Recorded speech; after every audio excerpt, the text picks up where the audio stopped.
Hello बच्चों, आप सभी का इस YouTube चैनल में स्वागत है जिसका नाम है क्रैश कोर्स सेंटर। ठीक है, आज हम लोग इस वीडियो में हम लोग क्लास 10 के साइंस जो सब्जेक्ट है उसका मॉडल सेट पेपर करेंगे जो कि सेट नंबर 1 होगा। और इसी तरह जब तक हम लोग का एग्जाम खत्म नहीं हो जाता तब तक हम लोग इसी तरह का ऑब्जेक्टिव क्वेश्चन लाते रहेंगे। और इस वीडियो में आप लोग अंत तक बने रहें ताकि आपके एग्जाम का तैयारी जो है बहुत ही अच्छा तरीका से हो जाए। ठीक है, तो चलिए हम लोग वीडियो को स्टार्ट करते हैं और एक क्वेश्चन को देखते हैं। आप लोग कलम कॉपी लेकर के बैठिएगा ताकि कुछ इंपॉर्टेंट क्वेश्चन को नोट भी करते जाइएगा। ठीक है, तो चलिए हम लोग स्टार्ट करते हैं।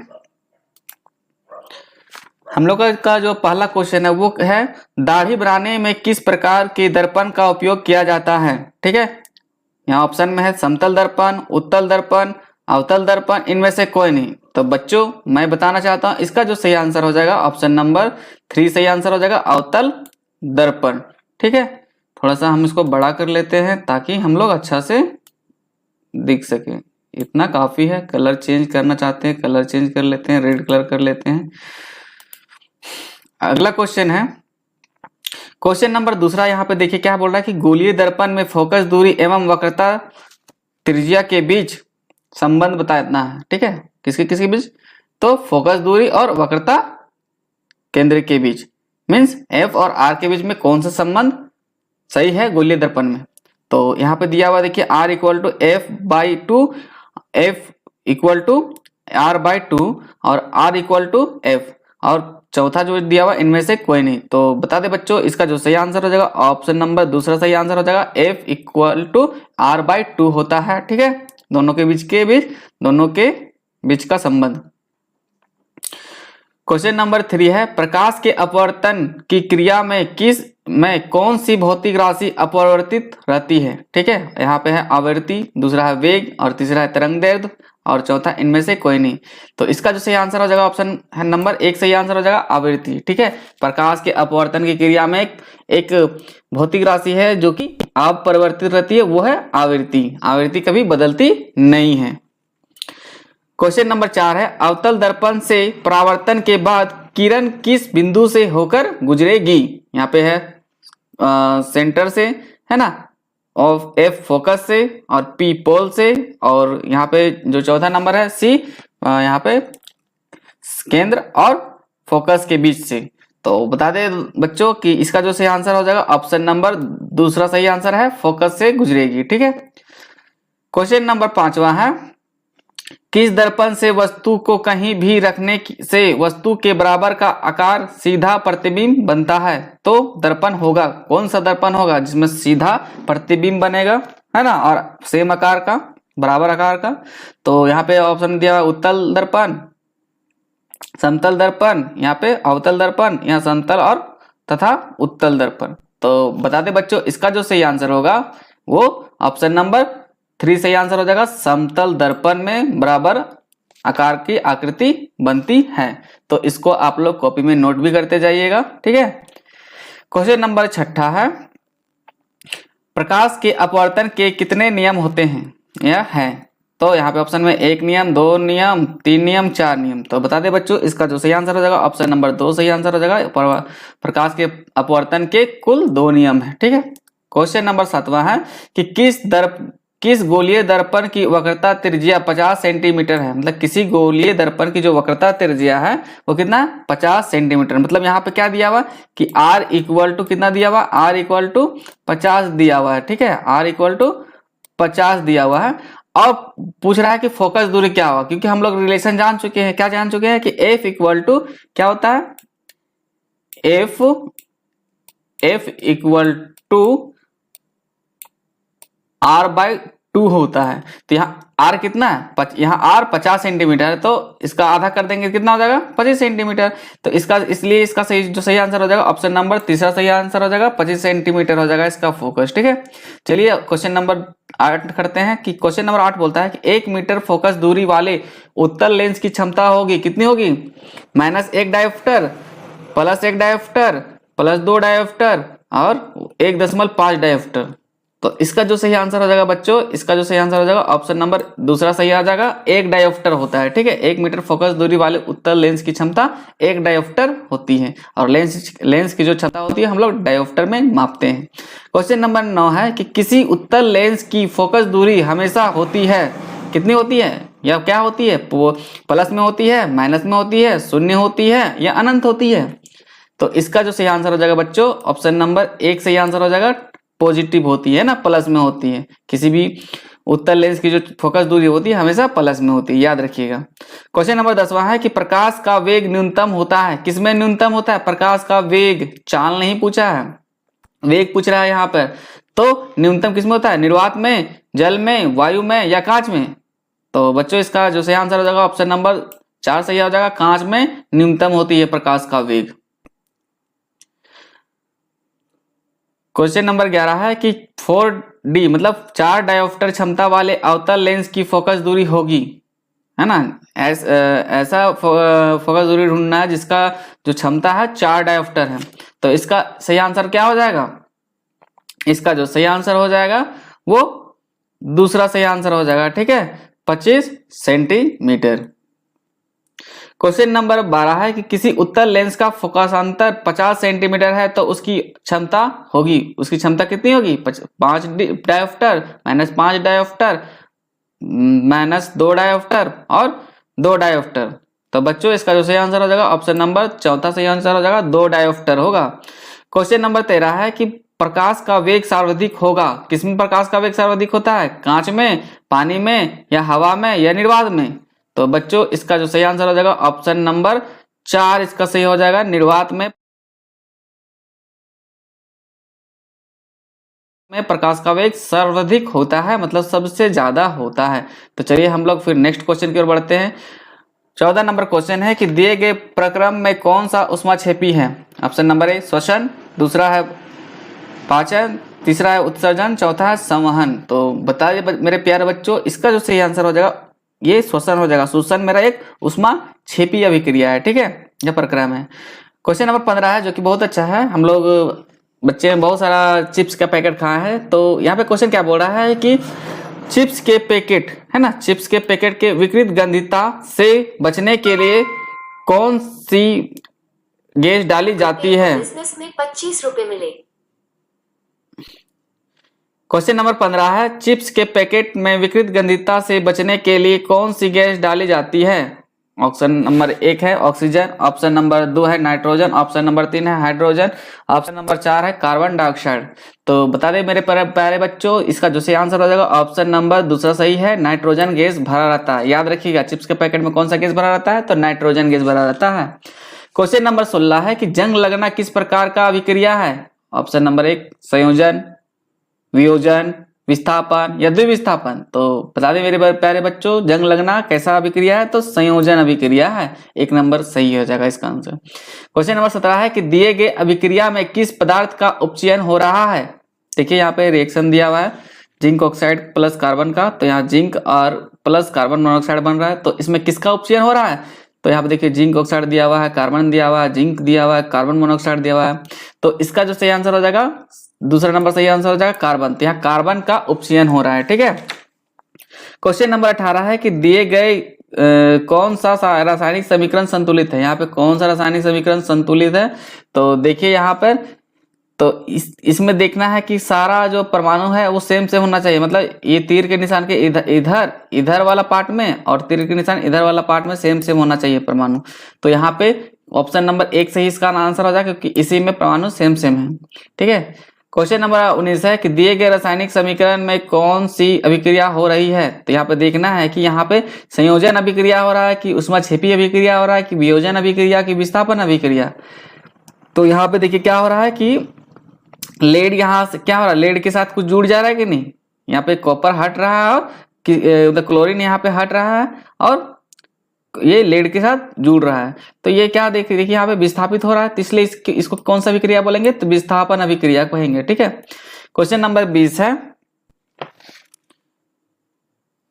क्वेश्चन नंबर 20 है दिए गए पदार्थ में कौन गंधीय सूचक की तरह व्यवहार करता है। ऑप्शन नंबर 1 है हल्दी, litmus, china rose, option number 4 है प्याज। तो बता दे बच्चों, प्याज मेरा कैसा है, ये गंधीय सूचक है, याद रखिएगा, प्याज मेरा कैसा है, गंधीय सूचक है, ठीक है, जो कि अम्लता और क्षारता को बताने का कार्य करता है, अम्लता या क्षारता। क्वेश्चन नंबर 21 है कि हड्डियों को जोड़ने के लिए डॉक्टर किस लवण का उपयोग या प्रयोग करता है। तो यहाँ पे देखिए, यहाँ पे दिया CaOCl2 और यहाँ पे दूसरा दिया CaOH2 और तीसरा है कैल्शियम कार्बोनेट और चौथा है कि calcium sulphate plus into half H2O है। तो देखिए इसका जो सही आंसर हो जाएगा यहाँ पे ऑप्शन नंबर 4 सही आंसर हो जाएगा, ठीक है, प्लास्टर ऑफ पेरिस का सूत्र भी है। अब देखिए बोल रहा है कि विरंजक, क्वेश्चन नंबर 22 है कि विरंजक चूर्ण का सूत्र क्या है। तो ऑप्शन नंबर 1 है N2CO3 और दूसरा है CaCO3, तीसरा है COCl2 और चौथा है CaOH2। तो इसका जो सही आंसर हो जाएगा वो CaOCl2 है, ठीक है, विरंजक चूर्ण का सूत्र, जिसको ब्लीचिंग पाउडर भी बोलते हैं हम लोग। क्वेश्चन नंबर 23 है कि इस चित्र में कौन सा अभिक्रिया हो रहा है। आपको यहाँ पे इस चित्र को देखना है ना, इस चित्र को देखिए और बताइए कि यहाँ पे कौन सा अभिक्रिया हो रहा है, ठीक है। तो आप लोग थोड़ा सा ध्यान दीजिए और बताइए कि यहाँ पे कौन सा अभिक्रिया हो रहा है, संयोजन अभिक्रिया हो रहा है या वियोजन अभिक्रिया या द्विविस्थापन या विस्थापन।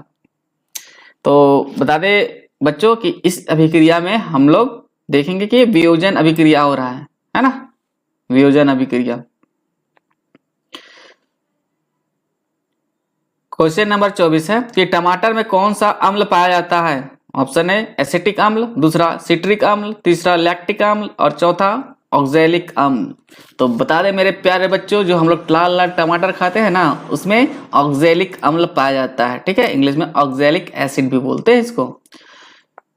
क्वेश्चन नंबर 25 है कि तनुकरण प्रक्रिया में होती है, क्या होती है, H प्लस की सांद्रता में वृद्धि, OH माइनस की सांद्रता में वृद्धि, तीसरा है OH प्लस और OH माइनस आयन में के सांद्रता में कमी और चौथा है H3O प्लस के सांद्रता में वृद्धि। तो इसका जो सही आंसर हो जाएगा बच्चों वो ऑप्शन नंबर इसका 3 सही आंसर हो जाएगा, H plus OH minus ion की सांद्रता में कमी होती है। क्वेश्चन नंबर 26 है कि निम्नलिखित में कौन सा प्रकाशीय वियोजन का उदाहरण है। प्रकाशीय वियोजन का कौन सा उदाहरण है। तो देखिए यहाँ वियोजन कौन सा हो रहा है, देखिए तो यहाँ पे देखिए वियोजन केवल ये ऑप्शन नंबर 1 हो रहा है, ठीक है, इसलिए ये सही हो जाएगा। AgBr जो है वो Ag प्लस Br अलग अलग हो जा रहे हैं, वियोजित हो जा रहे हैं, इसलिए प्रकाशीय वियोजन का उदाहरण है।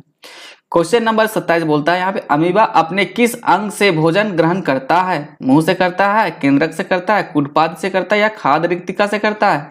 तो बताते हैं मेरे प्यारे बच्चों, जो अमीबा होती है वो अपना भोजन कुटपाद से ग्रहण करती है। किससे करती है, कुटपाद से, ठीक है। क्वेश्चन नंबर 28 है पाचन प्रक्रिया में वसा का इमल्सीकरण कौन करता है। हाइड्रोक्लोरिक अम्ल, श्लेष्मा, पेप्सिन या पीत। तो इसका जो सही आंसर हो जाएगा मेरे प्यारे बच्चों पीत हो जाएगा सही आंसर, ठीक है। जो पाचन प्रक्रिया में वसा का जो इमल्सीकरण होता है वो पीत के द्वारा होता है। 29 नंबर क्वेश्चन है कि निम्नांकित में किस जीव को स्वपोषी पोषण कहते हैं। मतलब कौन सा ऐसा जीव है जो स्वपोषी है। तो यहाँ पे देखिए, यहाँ पे लिखा हुआ अमरबेल, कवक, अमीबा और आम। तो यहाँ पे देखिए सब के सब क्या है, परपोषी है, दूसरे पर निर्भर होते हैं, लेकिन जो आम है वो स्वपोषी है। तो आम का पौधा जो स्वपोषी है वो स्वयं अपना भोजन बनाते हैं और स्वयं खाते हैं, तो इसीलिए स्वपोषी कहलाएंगे, स्वपोषी पोषण होता है इसमें। क्वेश्चन नंबर 23 है कि मानव हृदय में कितने कोष्ठक होते हैं। बहुत ही इंटरेस्टिंग सवाल है बच्चों। हम लोग का जो हृदय है वो कितने भागों में बटा होता है। Option number 1, option number 2, option number 3 भाग में, ऑप्शन नंबर 4 भाग में। तो बता दे मेरे प्यारे बच्चों कि जो हम लोग का जो हृदय है, ठीक है, वो 4 कोष्ठकों में बटा होता है। कितने कोष्ठक में बटा होता है, तो 4 कोष्ठक में, ठीक है, इसलिए ऑप्शन नंबर 4 सही है। क्वेश्चन नंबर 31 है कि श्वसन वर्णक किसे कहते हैं। ऑप्शन नंबर 1 है क्लोरोफिल, दूसरा है हीमोग्लोबिन, तीसरा है श्वसन रक्त कणिकाएं, श्वेत रक्त कणिकाएं और चौथा नंबर है प्लेटलेट्स। तो बता दे बच्चों, उसका ऑप्शन जो सही होता है वो हीमोग्लोबिन, ठीक है। श्वसन वर्णक किसे कहते हैं, तो हीमोग्लोबिन को श्वसन वर्णक कहते हैं। क्वेश्चन नंबर 32 है कि उत्सर्जन तंत्र की प्रक्रियात्मक इकाई क्या है?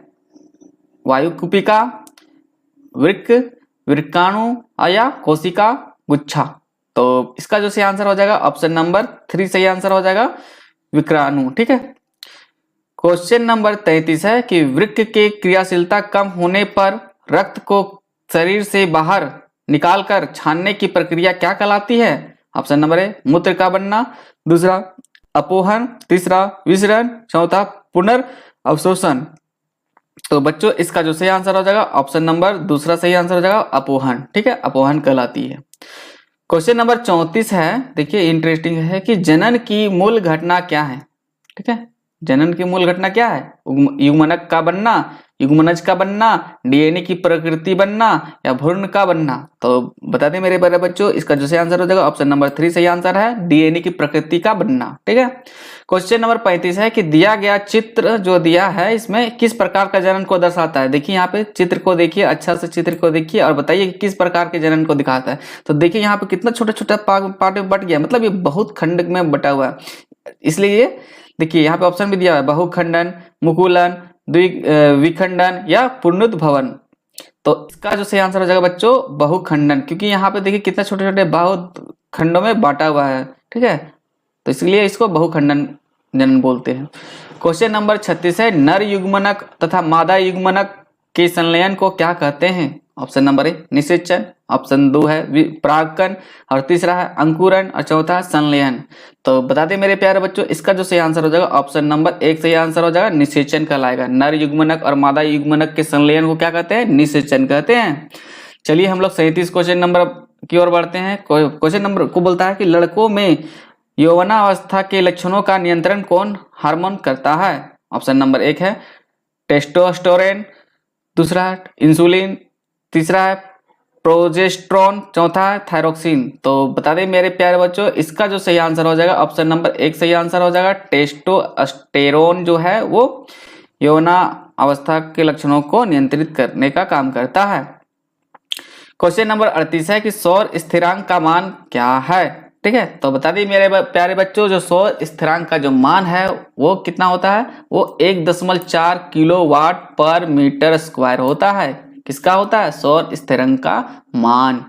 क्वेश्चन नंबर 39 है कि जैव गैस का मुख्य घटक क्या है? अब जैव गैस का मुख्य घटक बताना है तो क्या है? कार्बन डाइऑक्साइड, नाइट्रोजन, ऑक्सीजन या मीथेन। तो बता दें मेरे प्यारे बच्चों, इसका जो सही आंसर हो जाएगा ऑप्शन नंबर 4 सही आंसर हो जाएगा, मीथेन। ठीक है, जैव गैस का मुख्य घटक मीथेन है।